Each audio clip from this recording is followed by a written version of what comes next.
झूठ मत बोलो दृष्टि, तुमने ही गिराया है।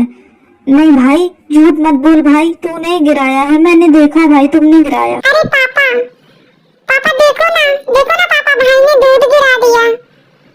भाई तूने दूध क्यों क्या गिराया? हुआ दृष्टि? पापा देखो ना, भाई ने दूध गिरा दिया।